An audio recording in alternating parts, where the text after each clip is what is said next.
So we're going to talk about things like making an object transparent, grouping, and duplicating. Well, probably duplicating first, then grouping.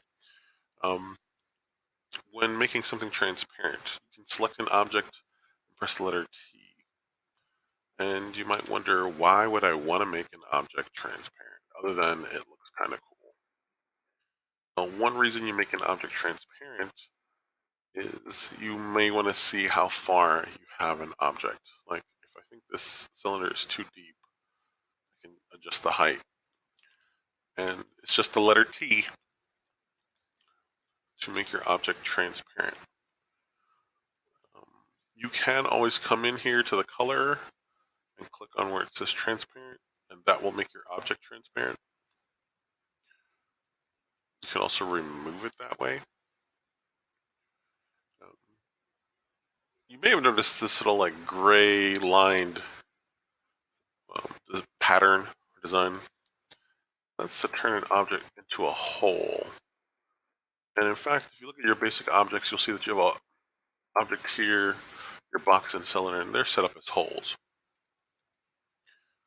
And the shortcut for that is just H. Turn it back to solid, it's the letter S. And you might even say, Mr. Lane, what is the difference between a hole and an object that is transparent, other than the pattern? Well, we'll talk about that more when we start grouping objects together. Well, select an object, press the letter T, press it again, or select an object that is solid, press the letter H to turn it into a hole. Or if it's a hole, press the letter S to make it solid again.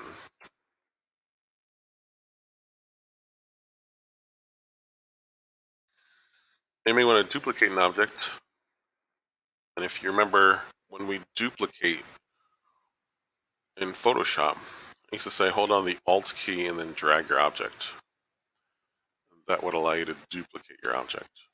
Another way to do it is to copy and paste. If you know your computer shortcuts, you can go to Control C to copy, and then you press Control V to paste. And notice that when I paste an object, in fact, I can do it again. When I paste an object, the object appears offset from the original object. You can paste an object as many times as you need to, but realize that if you are trying to I want to duplicate these two objects, and you hit Control V to paste, you're going to paste whatever was the last thing you copied. Make sure you have whatever you want selected. You're going to press Control C, Control V. Another way to copy and paste without keyboard shortcuts, maybe because you still like buttons, you can actually come up here. And by up here, I mean here in the corner. You can see that it says copy is the first button, and paste is the second button. So, yeah.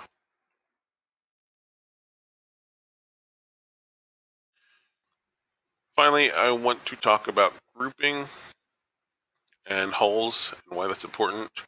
When it comes to grouping, like our Lego man, you might see me draw this little box, like two boxes. So I have both objects selected, but as you can see, I accidentally grabbed the one. And after a while, you're going to have objects that you don't want to have to grab both objects every time. You just want to grab objects involved. Like, I just want these two pegs. I only want to click on it once. What you can do is you can draw a box around the objects you want. You can tell that the object is selected because you'll see like a blue halo around your objects that are selected. Or a stroke, if you remember in Photoshop. And when your objects are together, you can group them by pressing, once again, like in Photoshop, Control G. When your object is grouped, you don't have to now click on both objects to get it. You can just click on one, and it will function like it is one object. The beauty of grouping objects is that you can ungroup them. So when I press Control Shift G, that's Control Shift G. Oh look, my objects are now separate again. So let me go over that one more time. If an object is separate, you want to group it. Make sure you have everything you want in your group, and then you're going to press Control G. Or something else you can do is when you have your object selected, there is a group button right here. When you click on it, your object, notice that this is a group and I can no longer group it again. Or maybe I want these two objects to function as one object and always move as a group of, or I want these three. Let's say I want these three. So I'm going to select all of them. I'm going to press Control G. Now when I select one, it selects all three every time. Finally comes the moment of truth when I talk about holes. Yes, I did ungroup this. This is the difference between a hole and a transparency. Transparency, really, the object is see-through. A hole, so you can see it better. This, like Lego piece I created earlier. If I turn this top half into a hole, I press the letter H to make it a hole. You can always a hole in the items property screen. See, hole. If you have an object that's a hole and it's over an object that's a solid, I select both objects and I group them. Once again, Control G to group.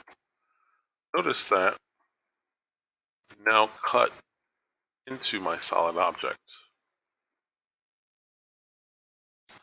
This now looks like almost like the wheel of a skateboard in a way. I wanted to model, say, a skateboard. Granted, I don't have this side over here where the hole is. So what I could do is I could ungroup my object, select my hole, I could duplicate it, or copy and paste it. And remember, with duplication, I'm going to press Control D. I don't think I mentioned that earlier. When I press Control D to duplicate an object, the duplicate object stays in place. I'm like copy and paste. I didn't need both, I just needed that portion. So I'm going to take that portion, I'm going to get rid of that. And I'm going to select both objects. And when I press Control G, you'll see that I have like what looks like the wheel for a skateboard. So what I want you to practice right now, if you've been practicing anything, pull out one object, or pull out any object actually, and make one a hole, and keep one solid, and just practice trying to cut into two objects. Go do that with like 3 or 4 different objects, and then I want you to move on to the next video.